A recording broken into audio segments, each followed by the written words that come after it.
You're looking through an old photo album and you stop at a picture of people you've never met. They're smiling at the camera, frozen in a moment of normalcy. A family gathering, friends at the beach, someone's birthday party. But there's something haunting about the image, because you know something they didn't know when that shutter clicked. You know that within hours or days or weeks of this photo being taken, one of these smiling people would vanish without a trace, leaving behind only questions and the terrible weight of not knowing. Welcome back to Midnight Deep Dive. If you're new here, welcome to our cozy corner of the internet where we explore history's most intriguing mysteries, designed to ease you gently into sleep. Wherever you are right now, I'm so glad you've decided to join me for this journey. Tonight, we're stepping into one of humanity's most unsettling experiences, the unexplained disappearance. Throughout history, people have simply vanished, not lost in wilderness or swept away by obvious tragedy, but gone in ways that seem to defy logic. A man disappears from his chair in front of witnesses. 3 women vanish from a locked house. Children walk away from a beach and are never seen again. How does someone simply cease to exist in the space between one moment and the next? So find your most comfortable position, let the day's tensions drift away, and join me as we explore 10 mysteries where people stepped from the known world into inexplicable absence. We begin our journey in the late 1500s, where an entire settlement of people vanished from an island, leaving behind only their empty homes and a single cryptic clue. Imagine arriving at a settlement where you'd left over 100 people 3 years earlier, only to find it completely abandoned. No bodies, no signs of struggle, just empty houses and a single word carved into a wooden post. This is exactly what English explorer John White discovered when he returned to Roanoke Island in August 1590. And the mystery of what happened to those colonists remains one of America's oldest and most enduring unsolved cases. The story begins in 1587, when White led a group of 115 English colonists to establish a permanent settlement on Roanoke Island, located in what is now North Carolina's Outer Banks. This wasn't England's first attempt at colonization in the area, but it was meant to be different. This time, they brought families. Among the settlers was White's own daughter, Eleanor, who was pregnant. Shortly after arrival, Eleanor gave birth to Virginia Dare, the first English child born in the Americas.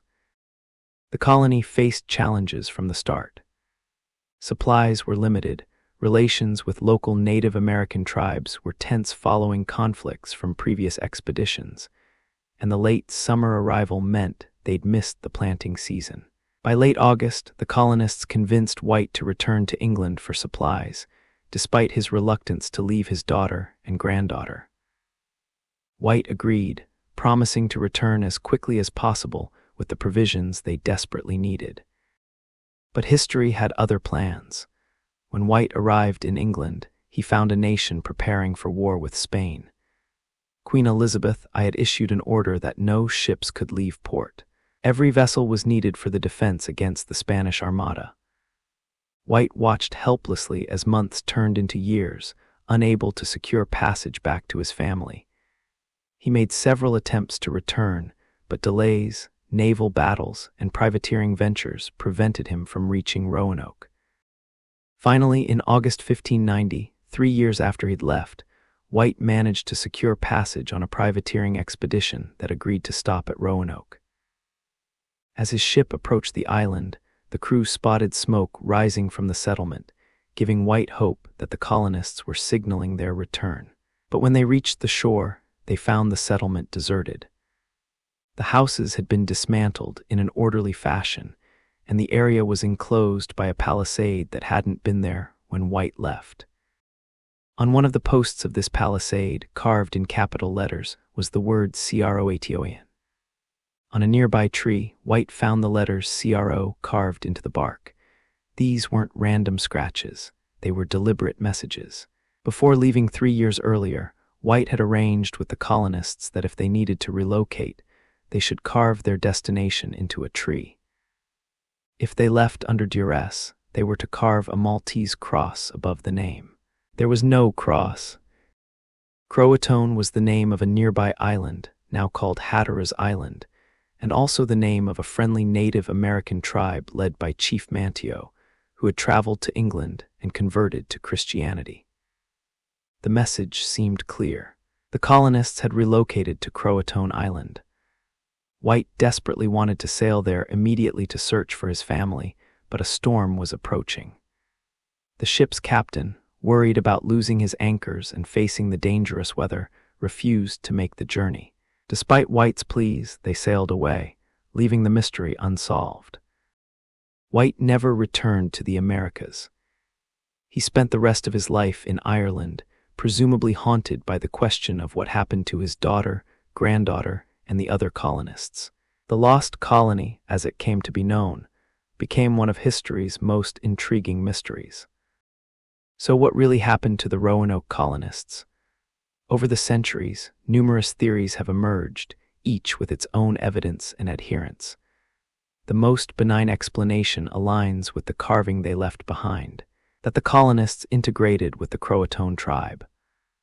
Early 17th century accounts from subsequent English settlers mention encountering Native Americans in the region with European features, gray eyes, lighter skin, and knowledge of English words. Some claim to have seen native people with items that could have come from the Roanoke settlement. Archaeological evidence has added weight to this theory. Excavations on Hatteras Island have uncovered European artifacts from the right time period, including a signet ring and pieces of a rapier sword. In 2012, researchers examining one of John White's maps discovered something remarkable. Hidden beneath patches glued to the map were two symbols marking locations inland from Roanoke. When these sites were excavated, archaeologists found European pottery and other artifacts from the late 16th century, suggesting that some colonists may have established smaller settlements away from the main colony. A darker theory suggests that the colonists were killed by hostile Native American tribes. Relations between English settlers and indigenous peoples were often strained, particularly after earlier English expeditions had kidnapped natives and committed violence against local tribes. Some historical accounts mention that Spanish explorers, who also had claims in the region, heard rumors of English settlers being killed by Native Americans. However, the orderly dismantling of the settlement and the absence of bodies make a sudden attack seem less likely. Another possibility is that the colonists attempted to sail back to England on their own. Desperate, running low on supplies, and facing another winter without relief, they might have tried to repair the pinnace, a small boat left with them, and attempted the dangerous Atlantic crossing. If they did, none survived to tell the tale, and the ocean kept their secret. Climate research has revealed another factor that might have contributed to the colony's struggles. Tree ring analysis shows that the Roanoke colonists arrived during the worst drought in 800 years. The severe drought would have made farming nearly impossible and put enormous stress on local food sources, potentially forcing the colonists to disperse and seek help from Native American tribes willing to share resources. Some researchers propose a combination theory, that the colonists split into groups. Some might have traveled to Croatoan Island, others moved inland to the sites marked on White's map, and perhaps a few attempted the sea journey home. This would explain the various later reports of European-looking people among different Native American groups in the region, and the archaeological evidence found at multiple locations. The mystery of Roanoke has inspired countless books, theories, and even supernatural explanations. Some point to the word Croatoan as cursed, though this connection has more to do with later fiction than historical fact. The reality is likely more prosaic, but no less poignant. A group of English colonists, abandoned by circumstances beyond their control, made the best decisions they could with the information and resources available to them. Modern DNA studies of Native American populations in the region have found some genetic markers consistent with European ancestry dating to the right period, though results are inconclusive and complicated by later intermixing. The Lumbee tribe of North Carolina has long maintained oral traditions of English ancestors, and some family names among the Lumbee match those of Roanoke colonists. What makes the Roanoke mystery so enduring isn't just the question of what happened, but what it represents.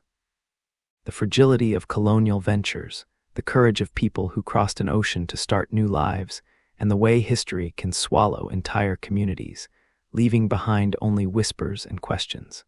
Somewhere in the coastal regions of North Carolina, the descendants of those colonists might still live, carrying in their genes and family stories the answer to a 430-year-old mystery. Some disappearances defy not just explanation, but seem to violate the basic laws of how we understand the world works. The case of Owen Parfitt is one such mystery, a disappearance witnessed in progress, yet utterly impossible, leaving behind a puzzle that has confounded people for over 250 years. On a June evening in 1763, in the small English village of Shepton Mallet in Somerset, an elderly man sat in his usual spot outside his sister's cottage. Owen Parfitt, aged around 60, was paralyzed from the waist down, unable to walk or even stand without assistance. His condition had confined him to a chair for years, and he developed a comfortable routine. Each morning, his sister Susanna would help him from his bed into his wheelchair, and weather permitting, she'd position him outside the front of the house where he could watch village life pass by. Owen wasn't a reclusive man. Despite his physical limitations, he was known in the village, engaging with neighbors who passed, enjoying the fresh air and the social contact his outdoor perch provided. His sister cared for him devotedly, and their small cottage had become a familiar scene to the people of Shepton Mallet. Susanna going about her household tasks while Owen sat in his accustomed place near the door. On this particular June evening, Susanna settled Owen in his chair outside as usual, then went inside to prepare their supper. The cottage was small, with the door opening directly onto the street, and Susanna moved between the kitchen and the front room as she worked. She could hear the normal sounds of the village. People passing, distant conversations, the everyday rhythms of rural English life. She was inside for less than an hour. Some accounts suggest it might have been as little as 15 minutes. When Susanna came back outside to check on her brother, his chair sat empty. Owen was gone. The immediate assumption was that someone must have helped him, perhaps even carried him away. But as Susanna called for her brother and neighbors emerged to help search, the impossibility of the situation became apparent. Owen couldn't walk. He couldn't even stand without assistance. His paralysis was complete and well known to everyone in the village. For him to have moved himself was medically impossible. Yet no one had seen anyone approach the cottage. No one had witnessed someone carrying Owen away. The chair sat exactly where Susanna had left it, showing no signs of being moved or disturbed. On a small village street where neighbors noticed comings and goings, where doors stood open on a pleasant summer evening, a paralyzed man had somehow vanished in broad daylight without a single witness to his departure. The search for Owen Parfitt began immediately and intensified over the following days. The village was thoroughly combed, neighbors were questioned, fields and nearby woods were searched. The local authorities were notified and became involved in the investigation. But no trace of Owen was ever found. No body, no clothing, no evidence of where he might have gone or what might have happened to him. The rational explanations, such as they were, failed to satisfy. Could someone have abducted him? Perhaps, but why would they, and how did they do so unseen on a busy village street? Owen had no known enemies, no wealth to speak of, no reason anyone would want to harm or kidnap him.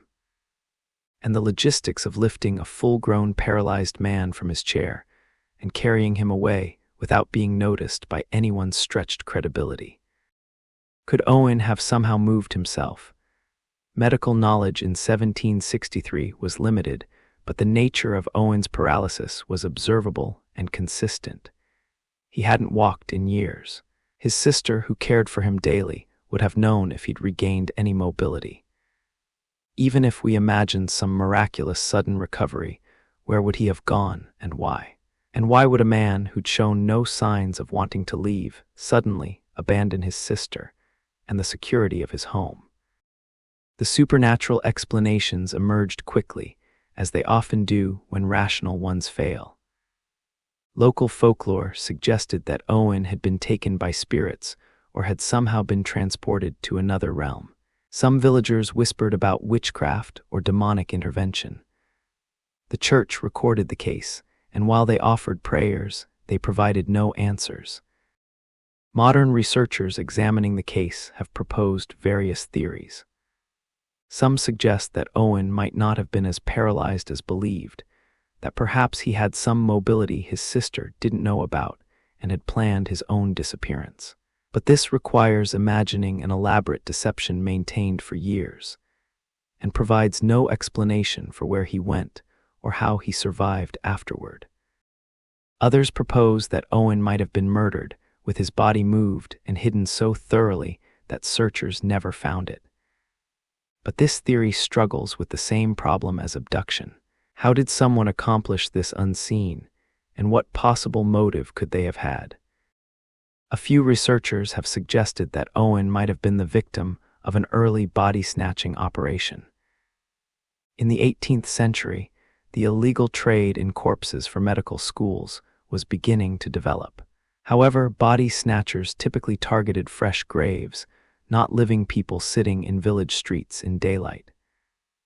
And Owen's paralysis would have made him a particularly difficult and risky target for such a crime. The phenomenon of witnessed impossibility, when something happens that seems to violate our understanding of how the world works, has a particular psychological impact. We're left not just with a mystery about what happened, but with a deeper unease about whether we understand reality correctly. Owen Parfitt's case represents one of those moments where all the rational explanations seem inadequate, yet we know that something happened. What we're left with is testimony. Susanna's account, supported by the physical evidence of an empty chair and a missing man who couldn't have moved himself. The village's collective witness that no one saw anything unusual that evening, and the thorough search that found no trace of Owen Parfitt. In the centuries since, Owen's disappearance has become part of local folklore, a mystery that Shepton Mallet still acknowledges. Some versions of the story have embellished details, adding dramatic elements that may not have existed in the original accounts. But the core mystery remains undiluted. On a June evening in 1763, a paralyzed man sitting in his chair outside his home vanished completely, leaving behind only questions and an empty seat. Perhaps the truth is simpler than the mystery suggests, and we just lack crucial information that would make everything clear. Perhaps there was a witness who never came forward, or evidence that searchers missed. Or perhaps Owen Parfitt's disappearance genuinely represents one of those rare moments when reality behaves in ways we can't explain. When someone steps from the world we know into absence so complete that it leaves no trace. The case reminds us that even in our modern world with its surveillance cameras and GPS tracking, people still vanish. But in 1763, without such technology, the mysterious disappearance of Owen Parfitt became something more. A story that challenges our certainty about how disappearances happen, and a reminder that some questions, once asked, may never find their answers. December 5, 1872. The waters of the Atlantic Ocean rolled in their endless rhythm about 400 miles east of the Azores, when the crew of the British brig Dei Gratia spotted something unusual on the horizon. A merchant brigantine sailing vessel moving erratically with some of its sails torn or missing. The ship's path was irregular, suggesting no one stood at the helm. As the Dei Gratia drew closer, Her captain, David Morehouse, trained his spyglass on the vessel and realized he recognized her. It was the Mary Celeste, a ship he knew well, captained by his friend Benjamin Briggs. Morehouse ordered his crew to signal the Mary Celeste, but received no response. They called out across the water, still nothing. The ship simply continued its aimless drift, her remaining sails catching wind but steering nowhere. Morehouse made the decision to send a boarding party to investigate. What they found aboard the Mary Celeste has puzzled maritime historians and mystery enthusiasts for over 150 years. The boarding party climbed onto a seemingly intact ship, its cargo hold full of 17 barrels of commercial alcohol, its stores well stocked with food and water, its crew's personal belongings still in their quarters. But there was no one aboard. Captain Briggs, his wife Sarah, their 2-year-old daughter Sophia, and the crew of 7 men had all vanished. The ship's lifeboat was missing, suggesting they'd left deliberately, but why would anyone abandon a seaworthy vessel in the middle of the ocean? The scene aboard the Mary Celeste was eerie in its ordinariness. In the captain's cabin, the sewing machine was set up with work in progress. The ship's harmonium, a small musical instrument, stood in the cabin where Mrs. Briggs would have played it. The crew's pipes lay scattered around the forecastle. The galley contained pots and pans, some with remnants of recent meals. Most of the food stores were untouched. 6 months of provisions remained aboard, along with plenty of fresh water. But there were odd details too. The ship's navigation instruments, including the sextant and chronometer, were missing. The ship's register and other papers were gone.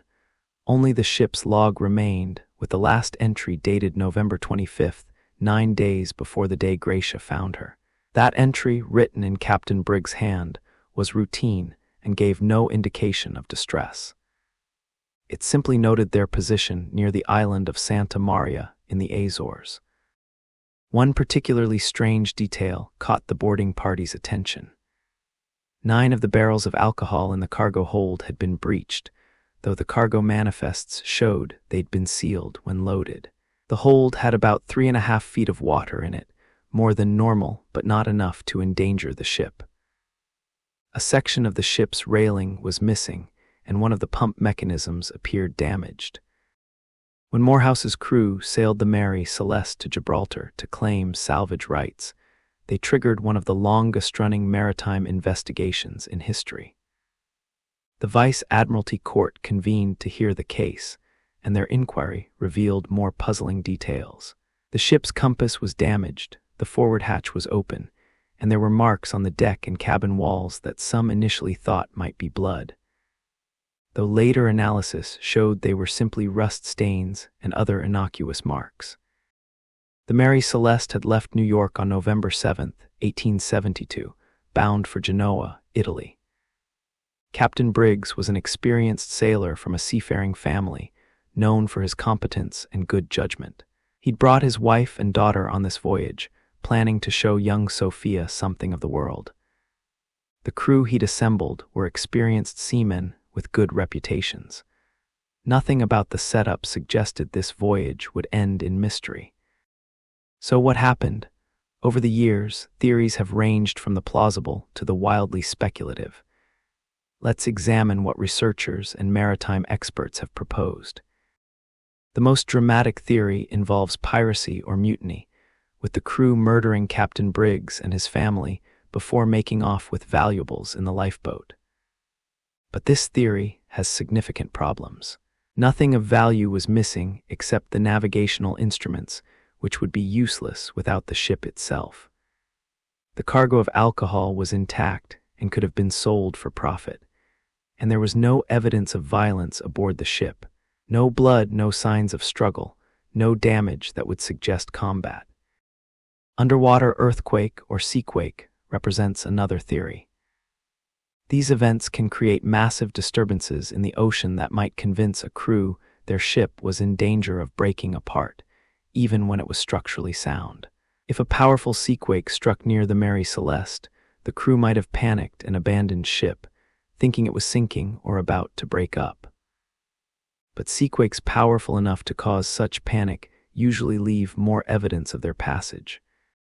The most scientifically supported theory involves alcohol vapor from the cargo. Commercial alcohol in oak barrels can build up significant vapor pressure, particularly in warm weather. If several barrels breached simultaneously, they would release a massive amount of flammable vapor into the hold. This wouldn't necessarily cause an explosion, but it might create a dramatic poof of vapor expanding rapidly, potentially even blowing open the forward hatch. If Captain Briggs saw vapor suddenly erupting from the hold, heard a loud report, and felt the deck shudder, he might have feared an imminent explosion. The rational response would be to immediately evacuate everyone into the lifeboat and move a safe distance from the ship until the danger passed. The missing navigation instruments suggest they intended to return. Briggs would have taken the sextant to maintain their position relative to the ship. Here's where the tragedy likely occurred. The Mary Celeste had a specific design feature. The mainmast was positioned in a way that made it difficult to secure a tow line from a lifeboat. If Briggs and his crew evacuated into the lifeboat but didn't properly secure it to the ship, and if weather conditions shifted or the ship caught wind in her remaining sails, the Mary Celeste could have begun moving away faster than the crew could row after her. Maritime experts have demonstrated this is entirely plausible with the Mary Celeste's design and the weather conditions reported in the area. Imagine the horror of that moment, watching your ship, your only real hope of survival in the middle of the Atlantic, sailing away from you. Briggs and his crew, his wife and toddler daughter, would have rowed desperately trying to catch up, but a ship under sail, even without a helmsman, moves faster than men can row. Eventually, exhausted and hopeless, they would have drifted until either storms, exposure, or thirst claimed them. Their small lifeboat would have eventually sunk or broken apart, leaving no trace. This theory explains many of the mystery's elements: why the ship was abandoned but intact, why navigation instruments were missing, why no one was ever found, why there was no evidence of violence or storm damage. It's a tragedy of misunderstanding and bad luck, rather than malice or supernatural intervention. The story of the Mary Celeste has been embellished over the years with fictional elements. Early sensationalized accounts, including one written by Arthur Conan Doyle before he became famous for Sherlock Holmes, added details that never existed. Meals set out on tables, pipes still smoking, a cat sleeping peacefully on a bed. These fictional elements have become so mixed with the actual facts that separating truth from embellishment remains challenging. What we know for certain is that a seaworthy ship with valuable cargo was found abandoned in the middle of the Atlantic Ocean, with no signs of its captain, crew, or passengers. The Mary Celeste was eventually returned to service, though she carried a reputation as an unlucky ship for the rest of her career. She ended her days intentionally run aground in 1885 as part of an insurance fraud scheme, a sad end for a vessel that had become one of maritime history's most famous mysteries. The fate of Benjamin Briggs, his wife Sarah, little Sophia, and the 7 crew members remains unknown. They likely died somewhere in the Atlantic, their small lifeboat unable to withstand the ocean's indifference. No bodies were ever recovered, no debris found. Like the Roanoke colonists over 2 centuries before them, they simply vanished, leaving behind only the evidence of their absence and the eternal question: what happened out there in the endless expanse of the sea?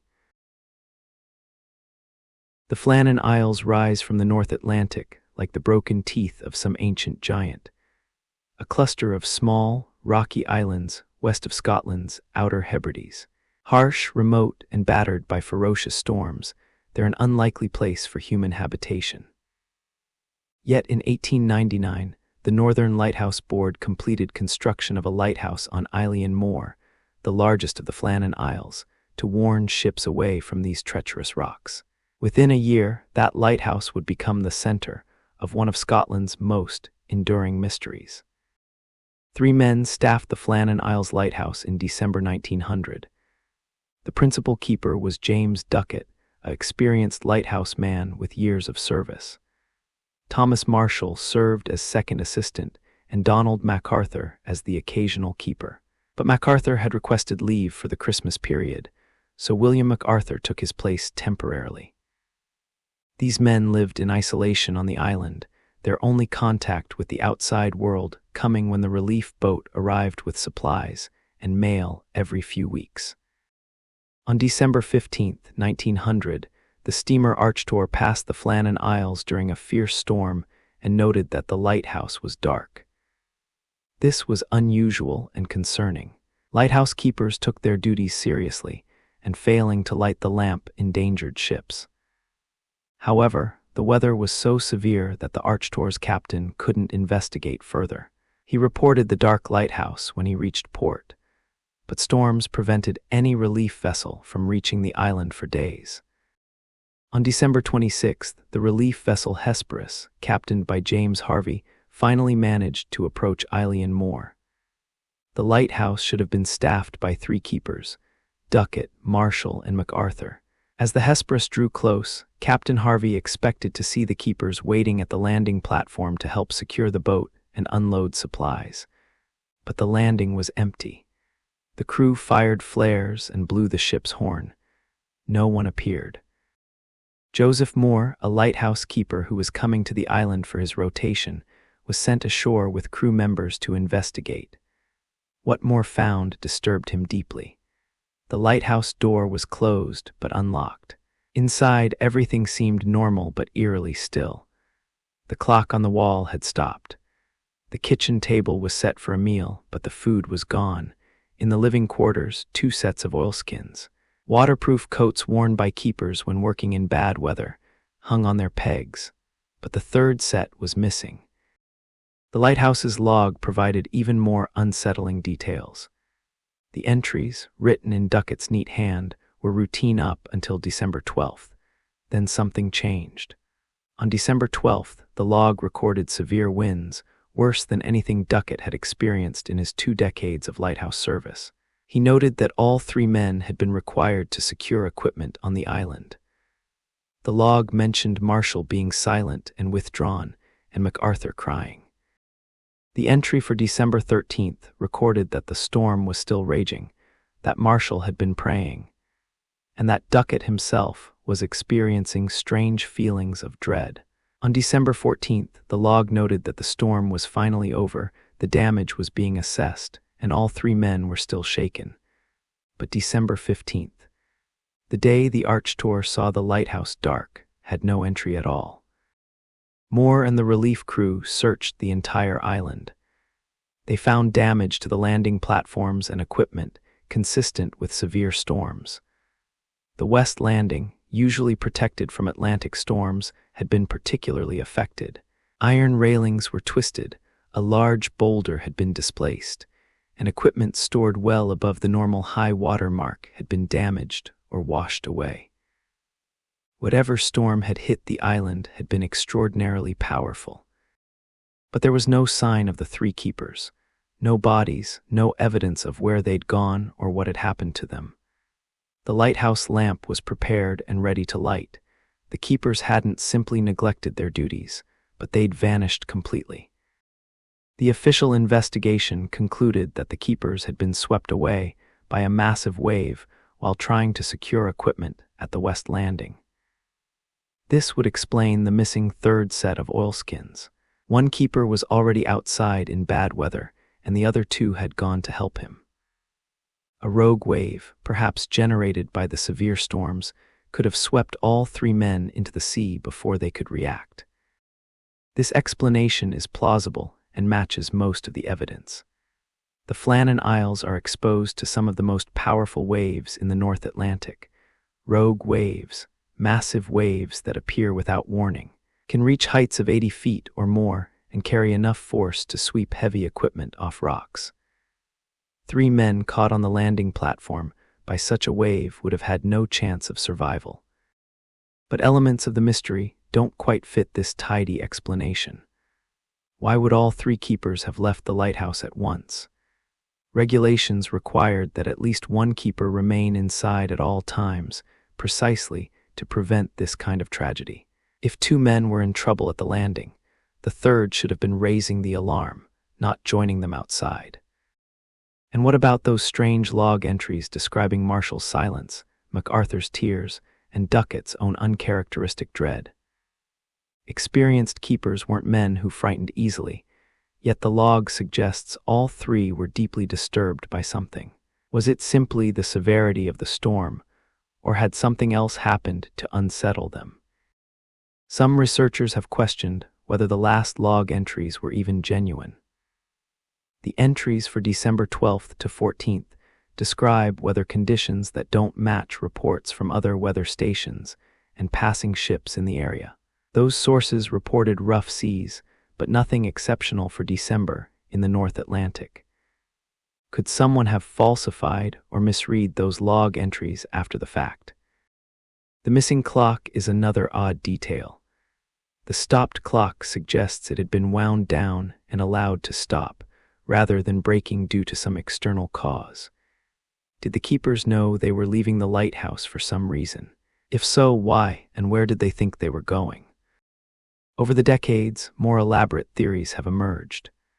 Some suggest the keepers were abducted by foreign agents or pirates, though what value three lighthouse keepers would have to anyone remains unexplained.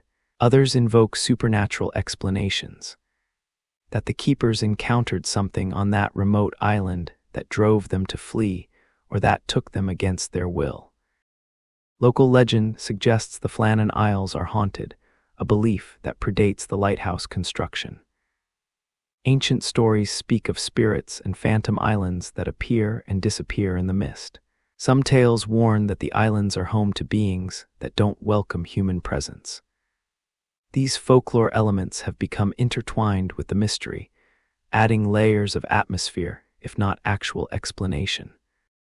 The mystery captured public imagination partly due to a poem written by Wilfred Wilson Gibson in 1912.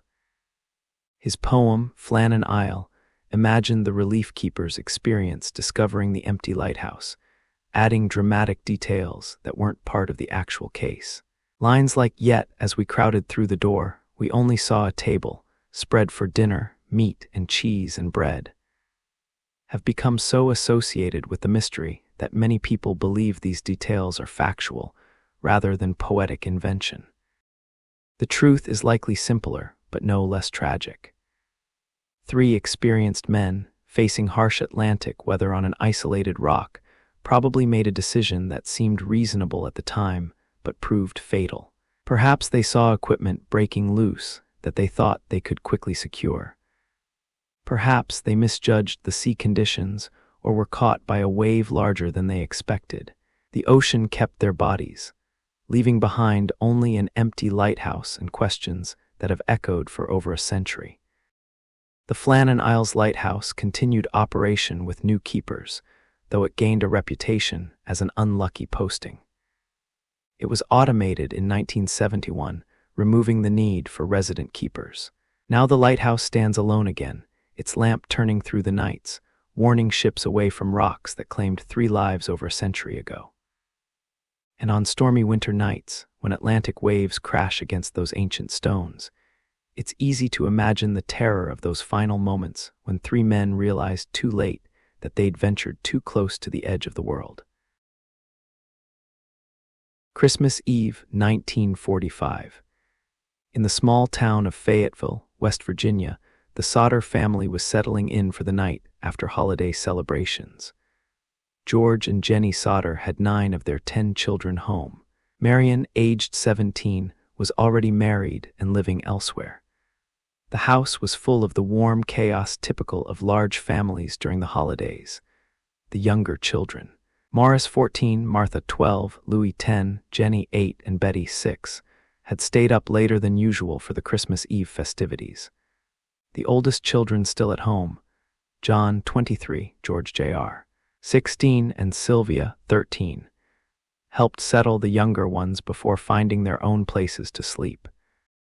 Around midnight, everyone was in bed. George and Jenny had locked up the house, checked that everything was secure, and retired to their room on the first floor. The children were upstairs in their bedrooms. The family's home was modest but comfortable, heated by coal stoves that needed regular attention. George had checked the stoves before bed, making sure they were properly banked for the night. At 1:30 a.m., Ginny woke to a thudding sound on the roof and then heard something rolling across it before falling to the ground. She got up to check on the children, but found the house quiet and returned to bed. At 2 a.m., the phone rang. When Jenny answered, a woman's voice she didn't recognize asked for someone who didn't live there, and Jenny could hear laughter and glasses clinking in the background. After hanging up, Jenny noticed that some lights were still on downstairs and that the door was unlocked. She turned off the lights, locked the door, and went back to bed, assuming one of the older children had come in late and forgotten. At 2:30 a.m., Jenny smelled smoke. She woke George, and they discovered the downstairs was filling with thick smoke. The back of the house, near the kitchen, was on fire. George tried to get upstairs to the children's bedrooms, but the smoke and flames had already blocked the stairway. The family began a desperate attempt to save the trapped children. Sylvia, one of the older children who'd been sleeping downstairs, managed to escape with her younger brother, George Jr. John, another older son, also got out, but the 5 younger children, Morris, Martha, Louie, Jenny, and Betty, were still upstairs, trapped by the flames. George ran to his truck to drive it close to the house so the family could climb onto it and reach the upstairs windows, but the truck wouldn't start, despite working perfectly the day before. He tried to use ladders that were usually leaning against the house, but they were mysteriously missing. Neighbors saw the fire and called the Fayetteville Fire Department. But when the fire chief answered, there was confusion about the address, and the fire truck took much longer than expected to arrive. By some accounts, the fire department didn't reach the scene until 8 a.m., 6 hours after the fire started. By then, the house had burned completely to the ground. George and Jenny, standing in the cold December dawn, surrounded by their surviving children and the smoking ruins of their home, expected that when the ashes cooled, they would find the bodies of their 5 missing children.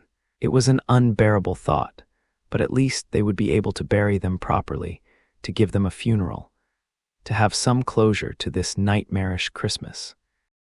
But when the ashes were searched, no bodies were found. Not one. The fire chief assured the Sodders that the fire had been so hot that the children's bodies had been completely incinerated, burned so thoroughly that even bones had disintegrated to ash. He recommended they stop looking and try to move on with their lives. George and Jenny couldn't accept this. George had been a coal truck driver. He'd seen plenty of fires, including ones involving human remains. He knew that bones don't simply disappear, even in very hot fires. Modern crematoriums, using sustained temperatures of 1400 to 1800 degrees Fahrenheit for several hours, still produce identifiable bone fragments that must be further processed. The Sodder house fire, though destructive, had been a relatively brief wood frame house fire that burned hot, but not nearly hot enough or long enough to completely destroy 5 bodies. George hired a private investigator to sift through the ashes more thoroughly. They found nothing. No bones, no teeth, no artifacts like belt buckles or the metal parts from the children's shoes. It was as if the 5 children had never been in the house at all. Then the strange details began to emerge, details that transformed the tragedy from a terrible accident into something far more sinister. George learned that the fire chief who had responded to the call was actually an undertaker with no firefighting training. The official investigation had been cursory at best. And the state fire marshal, who should have conducted a thorough investigation into a fire that killed 5 children, issued his report without even visiting the scene. Witnesses came forward with troubling information. Someone had seen the Sodders' ladder lying in a ditch some distance from the house on Christmas morning. The truck that wouldn't start worked fine when mechanics examined it the day after the fire, until they noticed that the electrical coil had been removed and was lying on the ground under the hood. Someone had deliberately disabled George's truck. Then there were the threatening incidents before the fire. A man had come to the Sodder home months earlier, ostensibly to do business, but had made strange comments about George's comments criticizing Mussolini. George, an Italian immigrant, had been vocally opposed to the fascist regime in Italy, and this had created tension with some members of the Italian-American community who supported Mussolini. The man had looked at the Sodders' house and said their dirty remarks would cause them trouble, that their house would go up in smoke and their children would be destroyed. Insurance inspectors found that the fire had started in George's office, where no electrical wiring or heating sources should have caused ignition. The electrical system had been recently inspected and passed. Several witnesses reported seeing a strange man around the property in the days before Christmas, and one neighbor claimed to have seen someone throw something into the house shortly before the fire started. Most disturbing were the sightings. In the days and weeks after the fire, several people came forward claiming they'd seen some or all of the missing Sodder children. A woman at a Charleston restaurant, about 50 miles away, reported serving breakfast to the 5 Sodder children on Christmas morning, accompanied by several Italian-speaking adults. When she asked one of the men about the children, he angrily told her to mind her own business. A woman who ran a tourist camp in Florida claimed that during the winter after the fire, she'd seen 4 of the 5 missing children in the company of 2 Italian-speaking couples who kept the children under close watch. In 1968, Jenny received an envelope postmarked from Central City, Kentucky. Inside was a photograph of a young man with no note or explanation. On the back, someone had written Louis Sodder and I love brother Frankie. Illo boys, Anonymity 1132. Louis was one of the missing children. The photograph showed a young man who bore a resemblance to how Louis might have looked as an adult. The Sodders hired private investigators to trace the photograph to Kentucky, but the leads went nowhere. What really happened to the Sodder children? The theories that emerged fall into several categories. The kidnapping theory suggests that the fire was deliberately set as a diversion while someone took the children, possibly as revenge for George's anti-Mussolini statements, or as part of some Italian-American organized crime activity. The children could have been taken out through windows before anyone realized the house was on fire, explaining why no bodies were ever found. This theory has evidence in its favor: the disabled truck, the missing ladder, the threats George had received, and the post-fire sightings. Italian immigrants who opposed Mussolini had been targeted in America during and after World War II, and while most harassment was relatively minor, the Sodders case could represent a more extreme example. The children could have been taken to be raised by other families, either in punishment or to erase George's lineage. The tragic accident theory, which officials maintained, suggests that the fire was accidental, perhaps caused by faulty Christmas lights or a problem with the coal stove, and that the bodies were indeed completely destroyed. Proponents point out that eyewitness testimony is notoriously unreliable, that people wanting to see the missing children might have convinced themselves they'd seen them, and that the photograph could have been a cruel hoax or mistaken identity. But this theory requires accepting that 5 bodies were incinerated so thoroughly that not even teeth remained, while other contents of the house, including kitchen appliances and the family's piano, survived in recognizable form. It requires dismissing the disabled truck and missing ladder as coincidence. It requires ignoring the threats George had received. For many, including investigators who reviewed the case years later, the complete absence of any human remains in the ashes is simply too extraordinary to accept. A third possibility is that the children did die in the fire, but were buried or hidden by someone with a reason to conceal the deaths. This theory struggles to explain why anyone would do this, or how they could have done so in the immediate aftermath of a fire with neighbors and emergency responders present. George and Jenny Sodder never stopped searching for their children. They put up a billboard along Route 16 with photographs of the 5 missing children, offering a reward for information. That billboard stood for decades, weathering into a landmark and a reminder of the family's loss and their refusal to accept the official explanation. George died in 1969, still believing his children had been kidnapped and were alive somewhere. Jenny maintained the search until her death in 1989. Their surviving children, now adults, continue to seek answers. Several still live in the Fayetteville area, and they've never stopped hoping that someone will come forward with information about what really happened that Christmas Eve. The Sodder children case remains officially unsolved. No bodies were ever identified. No conclusive evidence of kidnapping was ever produced, but the circumstantial evidence, the threats, the sabotage, the sightings, the absence of remains, suggests something far more sinister than a tragic accident. Somewhere in America's past, 5 children either died in a fire that consumed them so completely it violated physics, or they lived on under different names, possibly never knowing their real identity or the family that never stopped searching for them.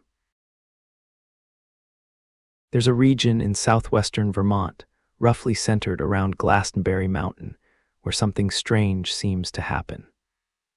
Between 1945 and 1950, 5 people vanished in this area under circumstances that ranged from puzzling to completely inexplicable. The cases were different enough that they might have been dismissed as unrelated tragedies, but they all occurred within a few miles of each other, in a landscape that locals had long considered unsettling. Author Joseph Citro would later dub this area the Bennington Triangle, drawing a parallel to the Bermuda Triangle, and the name stuck. The first disappearance occurred on November 12, 1945. Mitty Rivers was a 74-year-old experienced hunting guide leading a party of 4 hunters through the woods near Glastonbury Mountain. Rivers knew these woods intimately.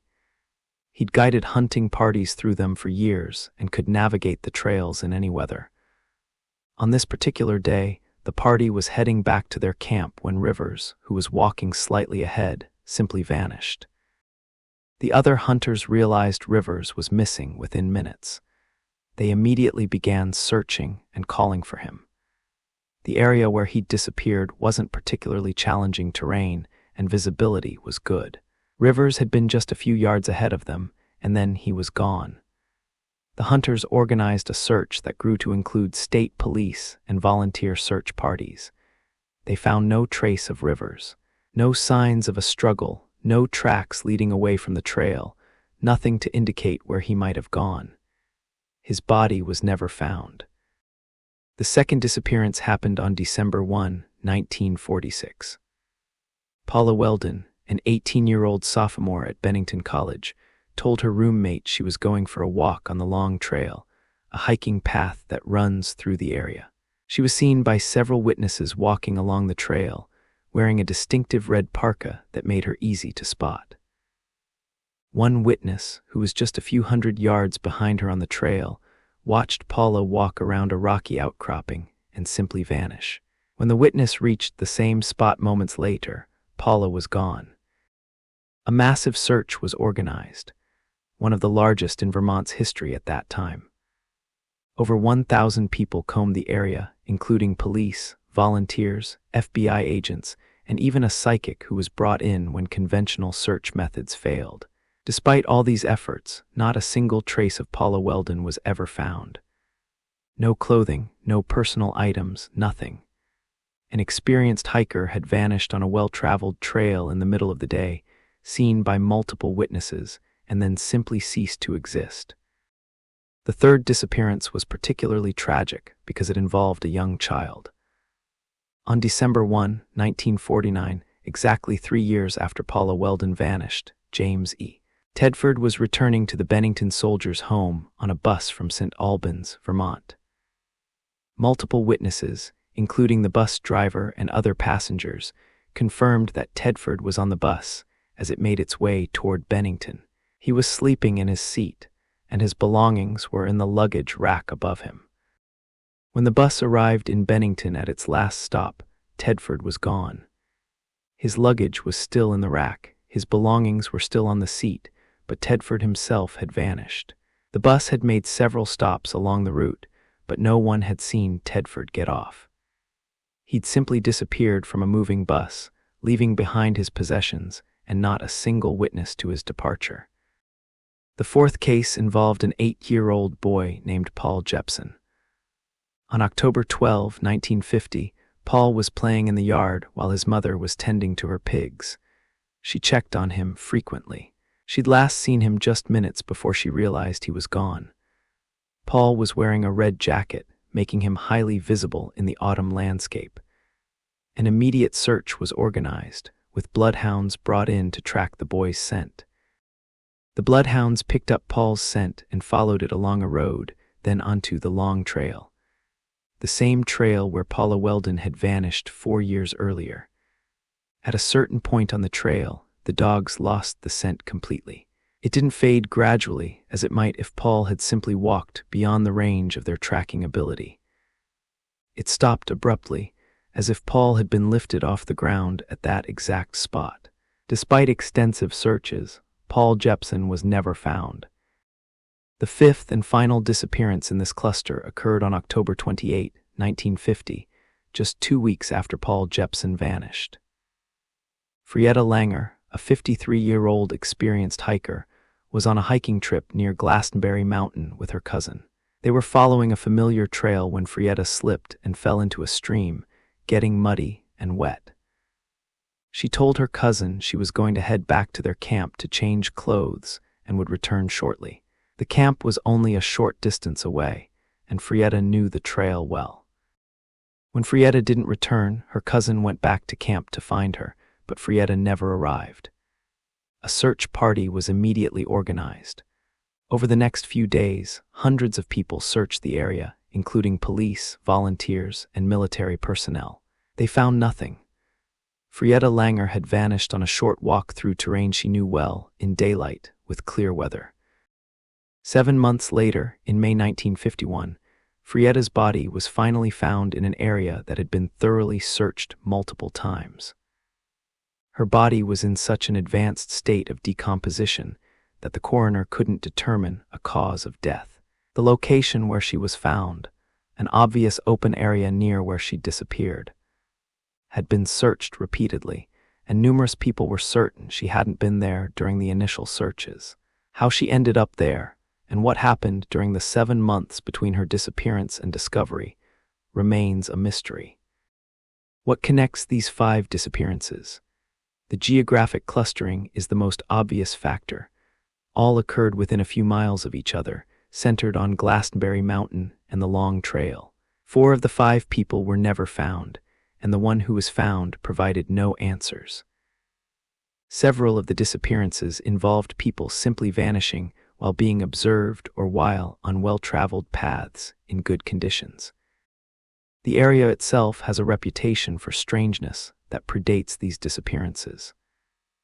Native American tribes, including the Mohawk and Abenaki, traditionally avoided Glastonbury Mountain, considering it cursed or haunted. The few trails that crossed through the area were used only when necessary. Local folklore spoke of strange lights in the mountains, unusual fogs that appeared suddenly, and a general feeling of unease that permeated the region. Glastonbury itself had been a town, though never a prosperous one. Various attempts at settlement struggled against the difficult terrain and isolation. At its peak in the late 1800s, Glastonbury had a few hundred residents supported by charcoal production and logging. But the town was never incorporated, and by the early 1900s, most residents had left. By 1937, Glastonbury had lost its status as a town and reverted to an unincorporated area within Bennington. Today, it's one of the few unincorporated territories remaining in Vermont, essentially abandoned. So what explains the disappearances? Theories range from the mundane to the fantastical. The wilderness theory suggests that the victims simply got lost in challenging terrain, succumbed to the elements, and their bodies were never found because the wilderness is vast and effective at hiding remains. Vermont's forests are dense, with steep ravines, thick undergrowth, and natural features that could conceal bodies indefinitely. But this theory struggles to explain several aspects of the cases. Mitty Rivers was an experienced guide who knew the area intimately and vanished yards from his hunting party.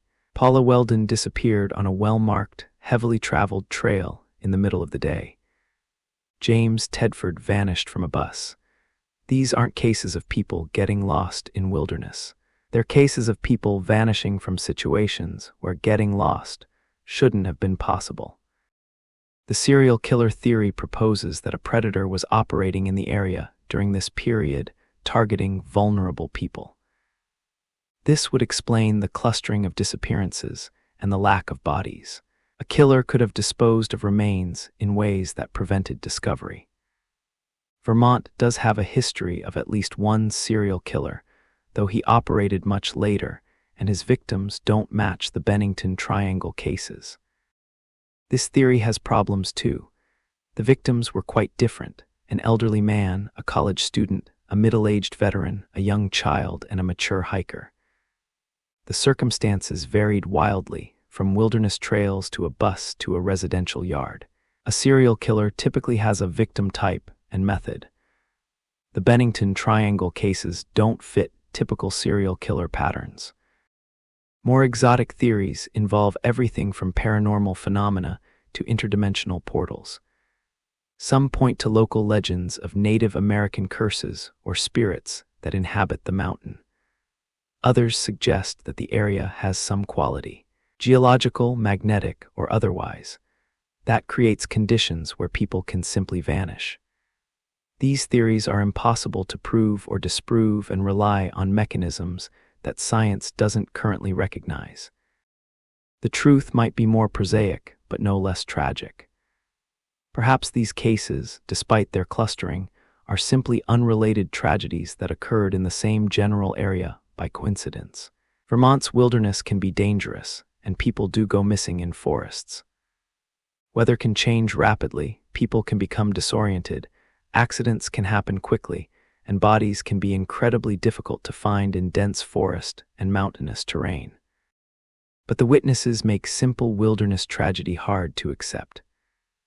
Multiple people saw Paula Weldon on the trail, watched her walk around a bend, and found no trace when they followed seconds later.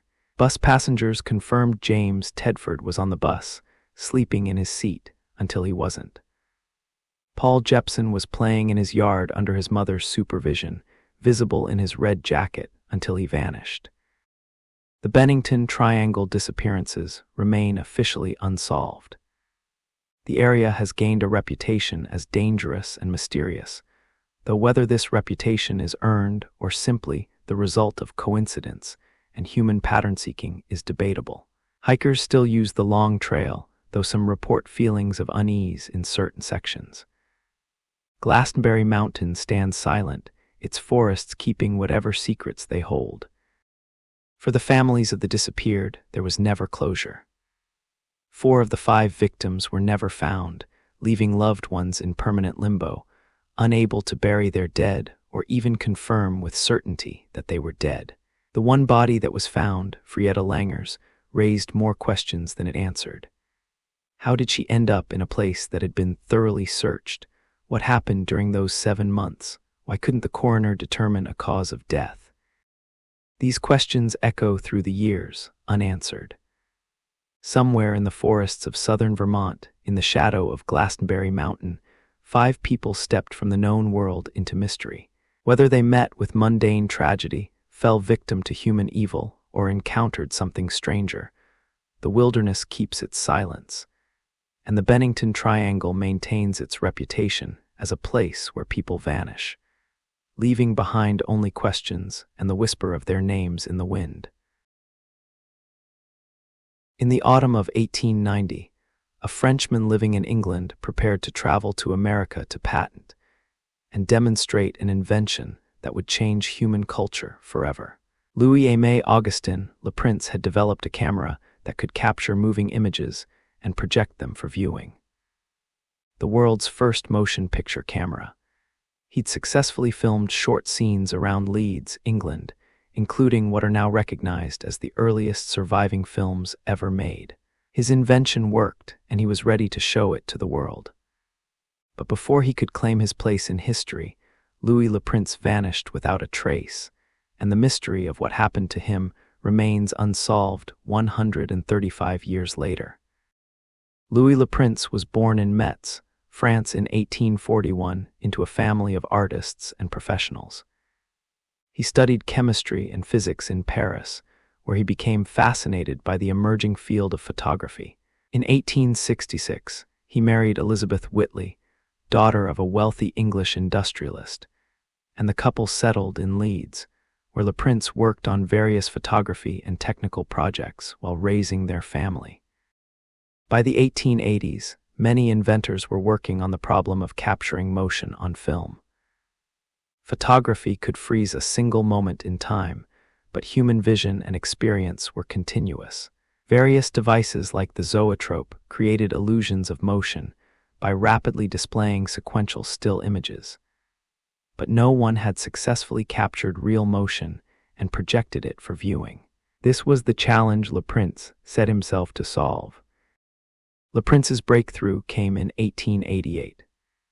He built a camera using 16 lenses arranged in a circle, then refined his design to a single lens camera that captured sequential images on sensitized paper film at about 12 frames per second. On October 14, 1888, he pointed this camera out the window of his workshop at Oakwood Grange in Leeds and filmed his family members walking in the garden. This footage, known as Roundhay Garden Scene, lasting about 2 seconds, is the oldest surviving motion picture film in existence. He filmed other short scenes, including one showing traffic crossing Leeds Bridge. These films proved his invention worked. Now he needed to demonstrate it publicly and secure patents to protect his work before other inventors in America, France, and elsewhere developed similar devices. Competition in the field was intense. Thomas Edison in America was working on motion picture technology. William Freescreen in England was pursuing similar goals. The race to claim priority for the invention of cinema was on. Le Prince's plan was to travel to America, visit his brother in Dijon, France along the way, then continue to New York where he would patent his camera and hold public demonstrations. His American patent would give him legal protection in the huge American market. He would showcase his invention at the Jurors International Congress to be held in New York in late 1890. With his patents secure and his invention demonstrated, Le Prince would claim his rightful place as the inventor of cinema. On September 16, 1890, Louis Le Prince boarded a train in Dijon, headed for Paris. He was traveling alone. His brother had accompanied him to the train station and watched him board. The journey from Dijon to Paris took several hours, and the train made no unusual stops. When the train arrived in Paris, Louis Le Prince was not aboard. He had vanished somewhere between Dijon and Paris, and he was never seen again. His family immediately began searching. His wife Elizabeth traveled to France to investigate. Police were notified. The train was searched, and every station along the route was contacted. Witnesses were interviewed, but no one had seen Le Prince leave the train at any stop. His luggage, which should have been in the baggage compartment, was also missing. There was no body, no sign of struggle, no evidence of what had happened. It was as if Louis Le Prince had simply ceased to exist during that train journey. The case was officially investigated as a missing person, but authorities found nothing. Elizabeth Le Prince never gave up hoping her husband would be found alive, but as years passed without any word, that hope faded. The mystery of what happened to Louis Le Prince has spawned numerous theories, many of them dark. One theory suggests that Le Prince, under financial pressure and perhaps suffering from depression, took his own life by jumping from the train or walking away to end his life elsewhere. Le Prince was experiencing financial difficulties. Developing his invention had consumed resources, and he was in debt.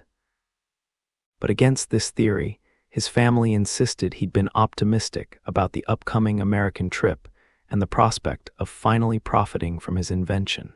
And if he jumped from the train, why was his body never found? Why did his luggage also disappear? The murder theory has several variants.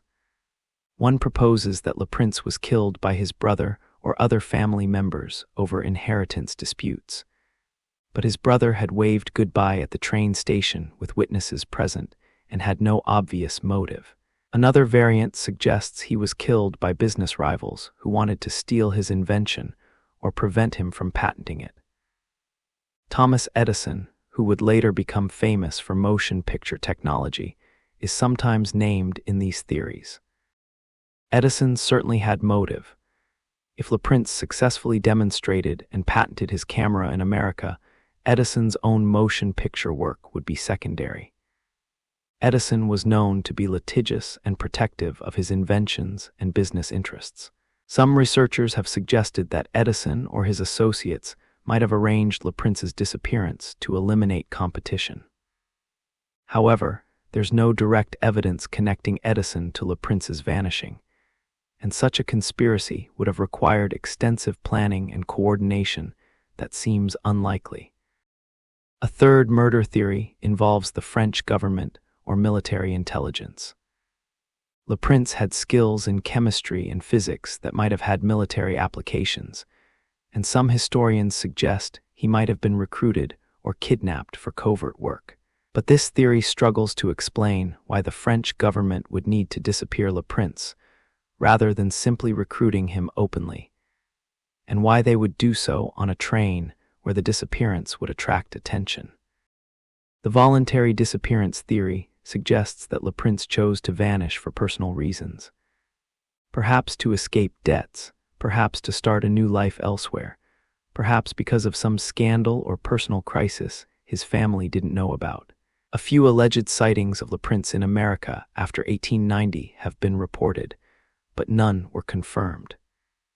His family remained certain he wouldn't have abandoned them voluntarily, particularly not on the brink of success with his invention.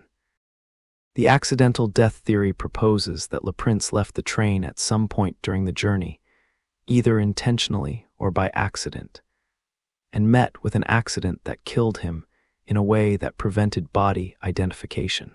Perhaps he fell from the train or left at a station and suffered a fatal incident shortly after. But this doesn't explain the missing luggage or why no body was ever found. What makes Le Prince's disappearance particularly tragic is what happened afterward.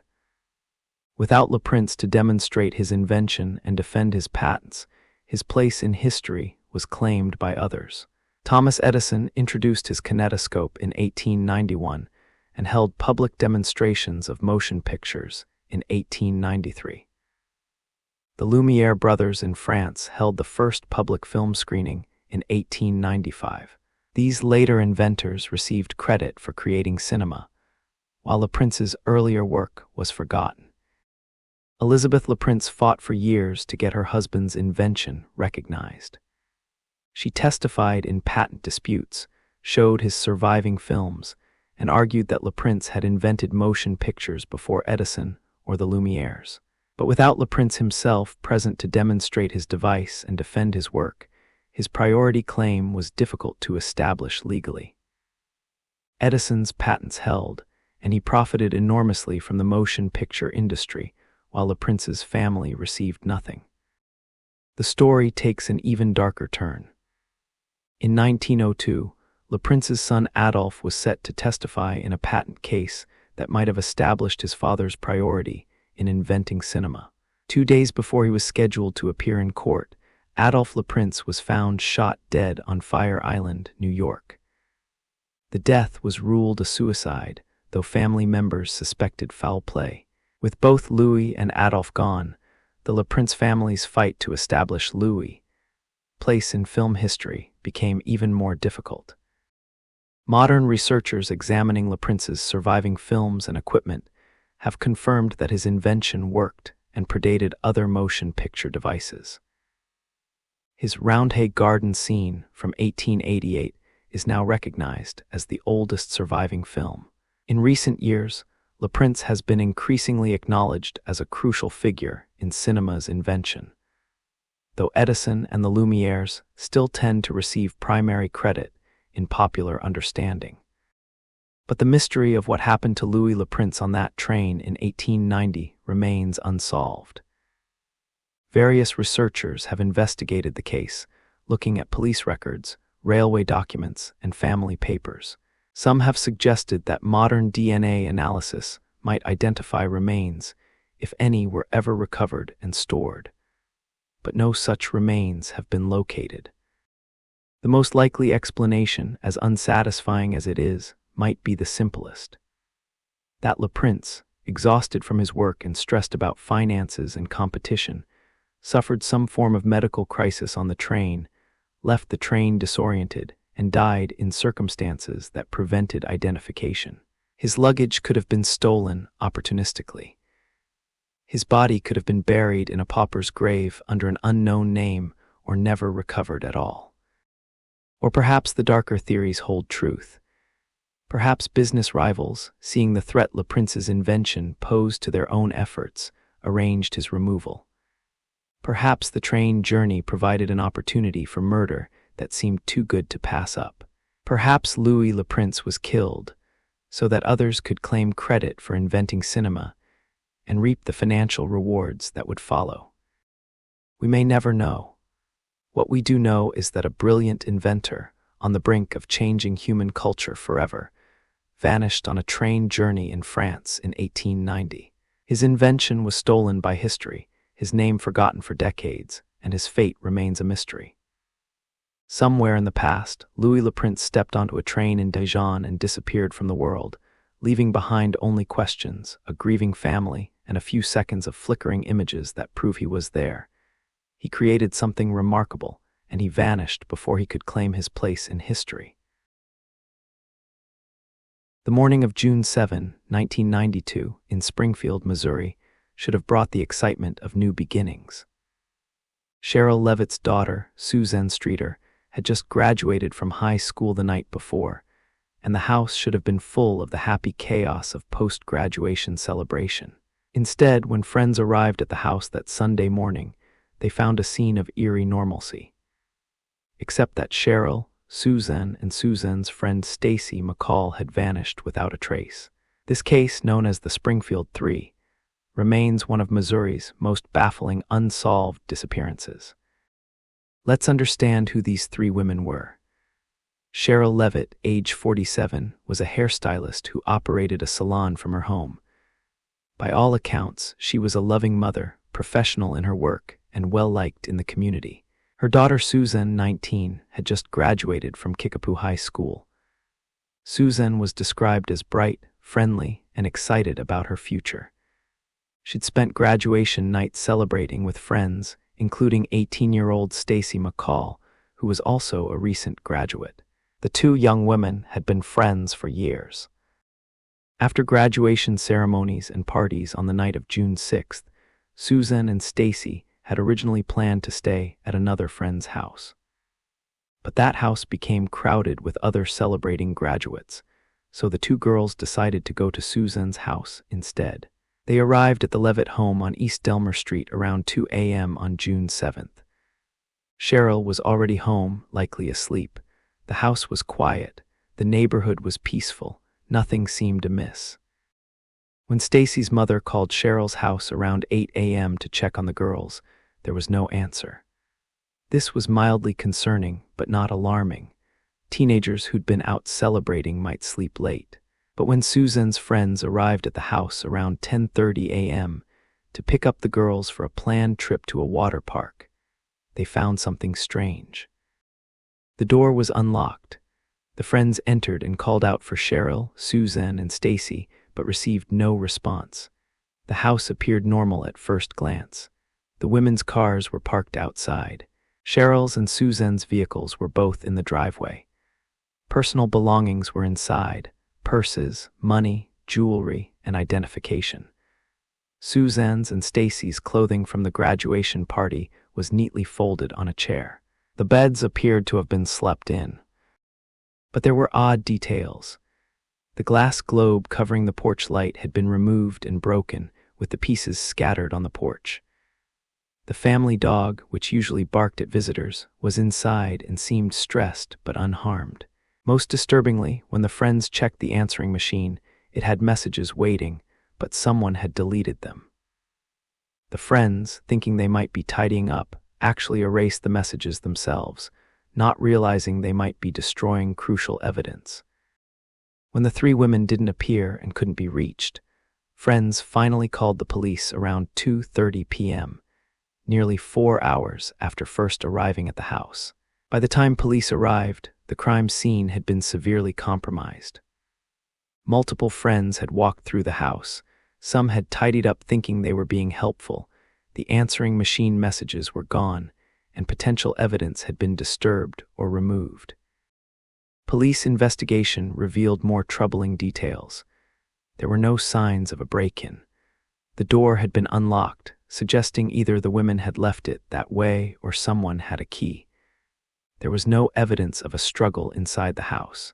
Personal belongings of all three women, including money and valuables, remained behind. Their vehicles were still there. Everything suggested that they'd left the house unexpectedly, perhaps in the middle of the night, without taking time to gather their belongings or even their purses.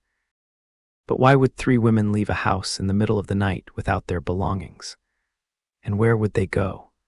The investigation found no evidence that they'd called for transportation, no witnesses who'd seen them leave, and no indication of where they might have gone.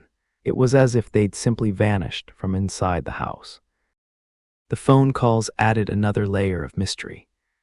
Family members and friends reported receiving disturbing phone calls in the days after the disappearance. One call to Cheryl's mother, made from the hospital where the mother was staying, involved heavy breathing but no voice. Another call to someone connected to the case featured a male voice saying cryptic things before hanging up.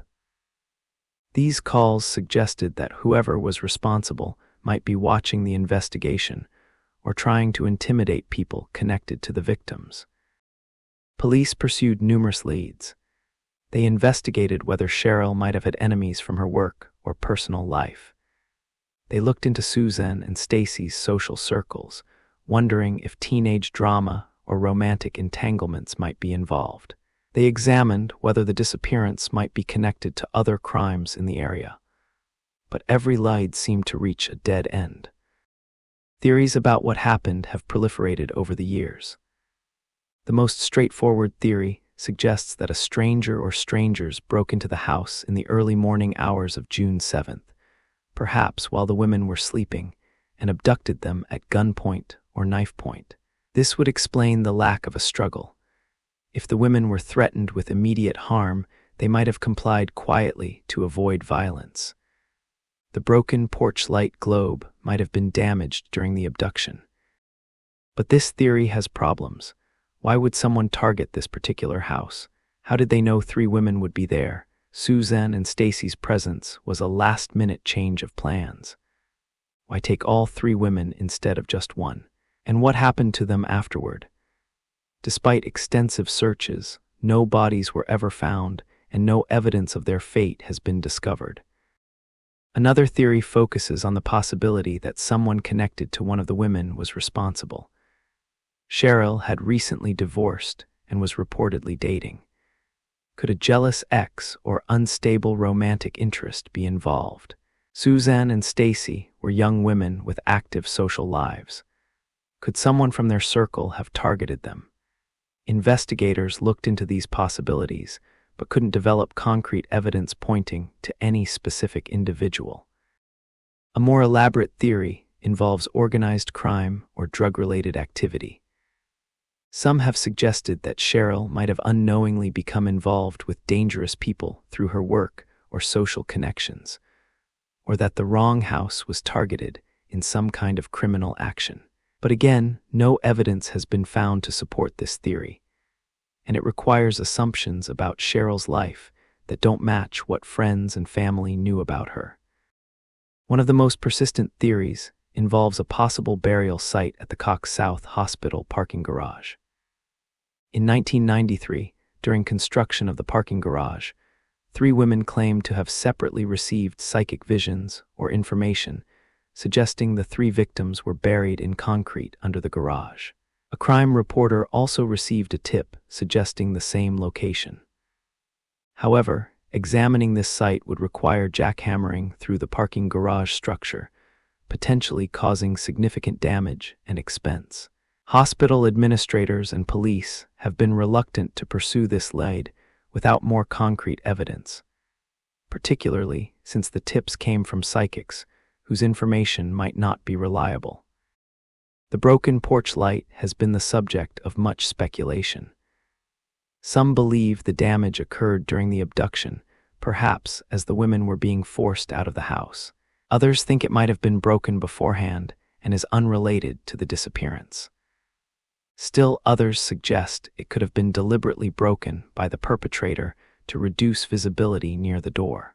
Without witnesses, the broken globe remains an ambiguous piece of evidence. The answering machine messages that were erased have become one of the case's most frustrating aspects. Those messages might have provided crucial information about who called the house, whether anyone left threatening messages, or even whether the victims themselves left messages. The friends who erased them had no way of knowing they were destroying potential evidence. They thought they were helping clean up. Over the years, several people have been investigated as potential suspects. Robert Cox, who became a person of interest in the case, claimed he had a dream about the women's location, but his information didn't lead to any discoveries. Convicted murderer Robert Craig Cox, no relation, once allegedly made comments suggesting he knew what happened to the women. But he never provided useful information, and his involvement has never been proven. Various other suspects have been named, investigated, and cleared or found to lack sufficient evidence for charges. For the families of the three women, the not knowing is the cruelest aspect. Cheryl's parents died without ever learning what happened to their daughter. Stacy's mother, Janice McCall, has spent over 3 decades searching for answers, maintaining a website, speaking to media, and keeping the case in public awareness. The families don't know if their loved ones are alive somewhere, possibly held captive, or if they died on the night they disappeared. They don't know if they should hold hope or accept loss. The Springfield Police Department maintains that the case remains open and active. They receive tips periodically, and modern DNA technology has been applied to evidence from the scene. But as of now, over 30 years after that June morning in 1992, the disappearance of the Springfield Three remains completely unexplained. 3 women, a mother and 2 recent high school graduates, vanished from a house in the middle of the night, leaving behind no evidence of where they went or what happened to them. Somewhere, someone knows what occurred in that house on East Delmer Street. Whether that person is a perpetrator carrying the burden of terrible secrets, a witness who's remained silent out of fear, or whether the truth died with the victims, remains unknown. The empty house, the untouched belongings, and the unanswered questions stand as reminders that sometimes people simply disappear, leaving behind only the ache of their absence and the endless wondering. What happened to the Springfield Three? Australia's summer sun was brilliant on January 26, 1966. Australia Day, a national holiday that found families flocking to beaches and parks to celebrate. In the Adelaide suburb of Glenelg, 3 children left their home on Harding Street for what should have been a routine trip to the beach. Jane Beaumont, aged 9, her sister Arna, aged 7, and their brother Grant, aged 4, were well accustomed to the short bus journey to Glenelg Beach. Their parents, Jim and Nancy Beaumont, trusted them to make the trip together, with Jane, the eldest, responsible for her younger siblings. It was a different era when such freedom for children seemed safe. The children never came home, and their disappearance would change Australian childhood forever. The morning began normally. Nancy Beaumont gave the children money for bus fare and lunch, dressed them in their swimming clothes, and saw them off around 10 a.m. They were expected home by 2 p.m., giving them plenty of time to play at the beach, have lunch, and catch the bus back. The beach was a familiar place, and Jane was a responsible child. There was no reason to worry. When 2 p.m. passed with no sign of the children, Nancy became concerned but not yet alarmed. Perhaps they'd lost track of time playing. By 3 p.m., concern had shifted to worry. By 5 p.m., when the children still hadn't returned, Jim and Nancy Beaumont went to Glenelg Beach to search for them. Finding no trace of their children, they contacted police. The investigation began immediately and quickly revealed something unexpected. The children had been seen at the beach, but not alone. Multiple witnesses reported seeing the 3 Beaumont children playing with a tall, thin, blonde man, probably in his mid-30s, with a suntanned complexion. This man was observed playing with the children in the water, buying them lunch at a nearby bakery, and appearing comfortable with them, as if they knew him. One witness, a woman who managed the changing rooms at the beach, specifically remembered seeing the children because they'd asked to use the public toilets and mentioned they were playing with the funny man. She watched them afterward and saw them near the man, who appeared to be interacting with them in a friendly manner. Other beachgoers confirmed seeing a man matching this description, with children matching the Beaumont's appearance. Around noon, the children were seen at Wernell's Cake Shop, where they purchased pasties and drinks. The shop owner remembered them because they paid with a £1 note, significantly more money than Nancy had given them. Jane told the shop owner they'd make their own lunch. This was unusual. The children should have had only enough money for the bus and perhaps a small treat. Where did the extra money come from? The children were last definitively seen leaving the beach area, heading away from the bus stop they should have used to go home. Witnesses reported seeing them walking with the tall, blonde man. After that, all traces of Jane, Arna, and Grant Beaumont vanished. The police response was swift and enormous. This wasn't just any missing persons case. 3 children had disappeared together in broad daylight from a busy public beach. The investigation became one of the largest in Australian history. Police conducted extensive searches of the beach, surrounding areas, and waterways. They interviewed hundreds of witnesses. They followed up on thousands of tips, but no trace of the children was found. The description of the blonde man became central to the investigation. Police created composite sketches based on witness descriptions. The man was described as well-built, approximately 35 years old, with a thin face and slender build, fair-haired and sun-tanned. He appeared comfortable with children, and behaved in a way that made witnesses assume he knew the Beaumont children well. But who was he? Despite the detailed description and numerous witnesses, police never definitively identified the man. Various suspects were investigated over the years, but none has been conclusively proven to be the person seen with the children at the beach. The most notorious suspect was a man named Harry Phipps, though he was never charged and died in 2004. Phipps was known to frequent beaches around Adelaide, and his physical appearance somewhat matched witness descriptions. Years after the disappearance, someone who'd known Phipps as a child claimed he'd made suspicious comments about the Beaumont children. However, police found insufficient evidence to charge him, and he always denied involvement. Another suspect was Bevan Spencer von Einem, a convicted child killer responsible for at least one murder in what became known as the family murders case in South Australia during the 1970s and 1980s.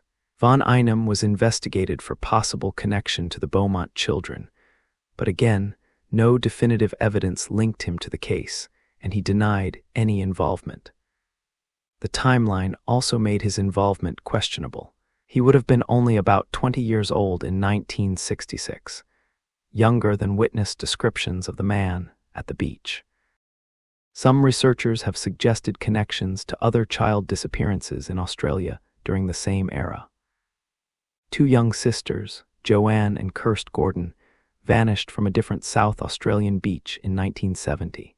The circumstances had some similarities to the Beaumont case, leading to speculation about a serial predator operating in the area. However, the Gordon sisters' case remains unsolved as well, and no proof of a connection has been found. The investigation explored whether the children had known the man they were seen with. Did they meet him that day at the beach, or had he groomed them during previous visits? The fact that they appeared comfortable with him, that he bought them lunch, and that they had extra money suggested they might have interacted with him before. But Nancy and Jim Beaumont were certain their children hadn't mentioned meeting anyone, and Jane was described as a cautious child who'd been taught about stranger danger. Theories about what happened to the Beaumont children are grim. The most likely explanation, though impossible to prove without bodies or evidence, is that they were abducted by a predator who gained their trust and then took them somewhere they couldn't escape. The children might have been taken in a vehicle and transported away from the beach area, explaining why searches of the immediate vicinity found nothing. As for their fate, the sad reality is that most abducted children don't survive long. While families always hope for unlikely scenarios where children are kept alive, hidden away, maybe even raised under different identities, the statistics suggest that the Beaumont children probably died shortly after their abduction. Their bodies were never found, which could mean they were buried, hidden, or disposed of in waterways where they wouldn't be discovered. Over the years, alleged sightings of the children have been reported, including claims that they were seen in different parts of Australia or even overseas. Some reports suggested they'd been taken to a remote area and held captive. Others claimed they'd been seen living under assumed identities. None of these sightings have been verified, and most are likely cases of mistaken identity or wishful thinking. The Beaumont children's disappearance had a profound impact on Australian society. Before January 26, 1966, it was common for children to have considerable freedom, including traveling alone on public transport and spending unsupervised time at beaches and parks. After the Beaumont case, parental attitudes shifted dramatically. Supervision of children increased, and the idea of allowing young children to travel alone or spend unsupervised time in public spaces became less acceptable. The case marked a loss of innocence for Australian culture, a recognition that childhood freedom came with risks that previous generations had underestimated. For Jim and Nancy Beaumont, the loss was unbearable and unresolved. They spent the rest of their lives hoping for news, following up on tips, and never knowing what happened to their children. Jim died in 2013 and Nancy in 2019, both having lived nearly their entire adult lives without answers. They moved from their home on Harding Street, but remained in Adelaide, always hoping their children might somehow find their way back. The house where the Beaumont children lived became a landmark of sorts, with people visiting to see the place where this tragedy began. The beach at Glenelg became associated with the disappearance, forever marked by what happened on that bright summer day. The case remains officially open, and South Australian police have indicated they would continue investigating any credible leads. Modern technology has been applied to the case, including DNA analysis of evidence and review of cold case files with fresh perspectives. In 2018, police conducted excavations in a North Adelaide area following tips suggesting the children might have been buried there, but the search found nothing related to the case. What happened to Jane, Arna, and Grant Beaumont remains one of Australia's most painful unsolved mysteries. 3 children, doing what children do on a summer holiday, encountered someone who meant them harm. They disappeared so completely that over 55 years later, not a single piece of physical evidence of their fate has been found. Somewhere, someone knows what happened. Whether that person is still alive, whether they've carried this secret for decades, or whether the truth died with whoever was responsible, remains unknown. The Beaumont children case stands as a reminder of the fragility of childhood safety, the importance of vigilance, and the devastating impact of unsolved disappearances. 3 children walked out their door on a beautiful summer morning and never came home. Their parents, their community, and their country have wondered ever since. What happened to the Beaumont children? The Ural Mountains in winter are among Earth's most inhospitable places. Temperatures plunge far below zero, winds howl across treeless slopes, and the landscape becomes an endless expanse of white broken only by dark rock outcroppings. Yet on January 23, 1959, a group of 9 experienced hikers set out from the city of Sverdlovsk, now Yekaterinburg, into this frozen wilderness, planning a challenging trek that would earn them the highest level of Soviet hiking certification. They never completed that journey, and the circumstances of their deaths have created one of history's most perplexing mysteries. The group was led by Igor Dyatlov, a 23-year-old engineering student with extensive hiking experience. The other 8 members were also students or recent graduates from Ural Polytechnic Institute, young people in their early to mid-20s, all with significant outdoor experience. They were Zinaida Kolmogorova, Lyudmila Dubinina, Alexander Kolvatov, Rustam Slobodin, Yuri Yudin, Yuri Dorshenko, Nikolai Thiboks-Brignol, and Alexander Zolotaryov. They were fit, prepared, and confident in their abilities. Yuri Yudin fell ill early in the trip and turned back on January 28th. This decision saved his life, though he would spend the rest of his days haunted by questions about what happened to his friends. The remaining 9 continued into the mountains, following a route that would take them to Otorten Mountain and back. On February 1st, the group reached the slopes of Khalat Siakl, a mountain whose name translates from the local Mansi language as Dead Mountain. That evening, they set up camp on the mountain's slope rather than descending to the treeline where better shelter from wind would be available. This was an unusual decision. Experienced hikers generally camp in more protected locations when possible. But the group's journals, found later, suggest they intended this as a training exercise, deliberately choosing challenging conditions to test their skills. What happened next has been the subject of investigation, speculation, and debate for over 6 decades. When the group failed to return by their expected date in mid-February, a search and rescue operation was launched. On February 26th, searchers found the group's tent on the slope of Khalat Siakl. What they discovered there was baffling and disturbing. The tent had been cut open from inside, not the entrance flap. The side of the tent had been slashed, as if the occupants had frantically cut their way out rather than using the normal exit. Most of the group's belongings remained in the tent: clothing, boots, equipment, and supplies. Yet footprints in the snow showed that the hikers had left the tent and headed down the slope toward the treeline, over a mile away. Examination of these footprints suggested that several hikers were barefoot or wearing only socks, while others wore minimal footwear. In sub-zero temperatures, moving away from shelter with inadequate clothing was essentially a death sentence.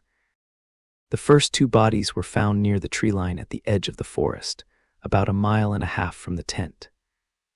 Yuri Dorshenko and Yuri Krivonishenko were found near the remains of a small fire, wearing minimal clothing, having died of hypothermia. Branches nearby showed signs of being broken off up to about 15 feet high, suggesting someone had climbed the tree, perhaps to look back at the tent or scout the area. 3 more bodies were found between the forest edge and the tent. Igor Dyatlov was found lying on his back as if trying to return to the tent. Zinaida Kolmogorova was discovered in a similar position, as was Rustam Slobodin. All 3 had died of hypothermia, and medical examination revealed that they'd survived longer than the 2 Yuris, dying gradually as they attempted to return to the tent, but succumbed to the cold. The remaining 4 bodies weren't found until May, after the snow melted. They were discovered in a ravine about 250 feet from the cedar tree where the first 2 bodies were found. These 4, Lyudmila Dubinina, Alexander Kolvatov, Nikolai Thiboks-Brignol, and Alexander Zolotaryov, had survived longer than the others. They'd apparently created a makeshift shelter in the ravine and were found wearing clothing that had been taken from the bodies of those who died first. But their deaths were different from the others and far more disturbing. Thibox-Brignol had a fatal skull fracture. Dubinina and Zolotaryov had major chest fractures, broken ribs, and sternum. The medical examiner noted that the force required to create such injuries was similar to what would be seen in a high-speed car crash. Yet there were no external wounds corresponding to these massive internal injuries. It was as if these three had been subjected to extreme crushing force that damaged internal structures without significantly damaging the skin. Even more disturbing, Dubinina was found without her tongue, eyes, and part of her lips. The medical examiner suggested these had been removed before death, though later analysis proposed they might have been lost to natural decomposition or scavenging animals during the months the body lay undiscovered. The official Soviet investigation concluded that the group had died from a compelling natural force that they couldn't overcome. This vague language satisfied no one, and the investigation was closed with many questions unanswered. The case files were sealed for decades, only becoming fully accessible after the fall of the Soviet Union. So what happened on that mountain? Theories range from the mundane to the extraordinary. Let's examine the major hypotheses. The avalanche theory is among the most scientifically supported explanations. In 2021, a team of scientists published research suggesting that a delayed slab avalanche could explain the evidence. According to this theory, the hikers set up their tent on a slope where wind had created an unstable snow accumulation. Hours after they went to sleep, this unstable snow released as an avalanche, collapsing the tent and possibly injuring some of the hikers. In panic, the group cut their way out of the tent and fled down the slope away from the avalanche danger. They couldn't safely return to the collapsed tent in darkness and freezing temperatures, so they headed for the tree line where they could build a fire and find shelter. Some of the group suffered severe injuries from the avalanche pressure, while others died gradually of hypothermia as they tried to survive the night. This theory explains many aspects of the case: the damaged tent, the flight from the camp, the injuries consistent with crushing force, and the desperate attempts to survive in the forest. However, it has problems. Avalanche experts note that the slope angle where the tent was found is marginal for avalanches. The footprints leading from the tent were orderly, not the chaotic tracks one would expect from people fleeing an avalanche. And if an avalanche had hit the tent, why wasn't it more damaged or buried? The hypothermia and paradoxical undressing theory suggests that the hikers left the tent for a less dramatic reason. Perhaps a fire inside the tent, or the smell of smoke that made them fear carbon monoxide poisoning. Once outside in sub-zero temperatures, they quickly began suffering hypothermia. In advanced hypothermia, victims sometimes experience paradoxical undressing, where they feel intensely hot and remove their clothing. This could explain why some were found in minimal clothing. The chest and skull injuries could potentially be explained by falling, being struck by falling branches, or even by the weight of snow collapsing on bodies in the ravine. The tongue and eye removal might have been caused by decomposition and scavenging. This theory relies on natural causes and known psychological effects of hypothermia. More exotic theories have also been proposed. Some suggest secret military testing in the area, perhaps involving weapons that could have caused the injuries or created conditions that drove the hikers from their tent. The Ural Mountains were known sites for military testing during the Cold War, and some hikers in the region around the same time reported seeing strange lights in the sky. Could the Dyatlov group have stumbled into a test area? Local Mansi people in the region had folklore about the mountain being cursed or forbidden. Some theories suggest the hikers encountered hostile Mansi who drove them from the tent, though there's no evidence of this, and the Mansi had no motive for such violence. The local Mansi were actually helpful in the search and recovery efforts. Some researchers have proposed that infrasound, low-frequency sound waves that can cause anxiety, fear, and panic in humans, might have been generated by wind patterns on the mountain, driving the hikers from their tent in a panic. Others have suggested carbon monoxide buildup from the stove forced them outside, where cold and panic led to the tragic results. The Russian government reopened the investigation in 2019, and in July 2020 announced they had concluded an avalanche was the most likely cause. However, this conclusion hasn't satisfied everyone, and debate continues. What makes the Dyatlov Pass incident so haunting is the combination of elements. Experienced hikers making seemingly irrational decisions, severe injuries that are difficult to explain, and the eerie details like the cut tent, the missing tongue, and the traces of radiation found on some clothing items. Each piece of evidence seems to point in a different direction, creating a puzzle that doesn't quite fit together. For Yuri Yudin, the lone survivor, the incident haunted his entire life. He spent decades searching for answers, supporting various investigations, and visiting the site. He never found certainty about what killed his friends, and he died in 2013, taking with him the last living connection to the group's final days. The pass where the incident occurred is now called Dyatlov Pass in memory of the group leader. The site has become a destination for hiking groups and mystery enthusiasts, though it remains a challenging and dangerous place. The mountain where 9 young people died after fleeing their tent on a winter night for reasons we still don't fully understand, stands silent in the Ural wilderness, keeping whatever secrets it holds. Were the hikers victims of natural forces we still don't fully understand? Did they encounter something unexpected in the mountains that night? Did a combination of cold, panic, and unfortunate decisions turn a challenging camping situation into a disaster? The physical evidence gives us facts. Cut tent, fleeing footprints, hypothermia deaths, crushing injuries, bodies found months apart. But the story that connects these facts remains elusive, perhaps lost forever in the snow and darkness of that February night in 1959. Tonight, we've journeyed through centuries of human history and across continents, exploring 10 cases where people simply vanished from the world we understand. From colonial settlements to busy modern streets, from isolated mountain passages to sunny beaches, we've seen how disappearance can happen anywhere, to anyone, under circumstances that challenge our certainty about how reality works. What these cases share isn't their circumstances, they're remarkably different, but rather what they represent, the limits of human knowledge, the persistence of mystery, and the way some questions once asked may never find satisfactory answers. Thank you for joining me on this journey through these unexplained disappearances. If you're already drifting off, then our mission is complete. But if you're still awake, perhaps another deep dive through one of our previous episodes will carry you gently into slumber.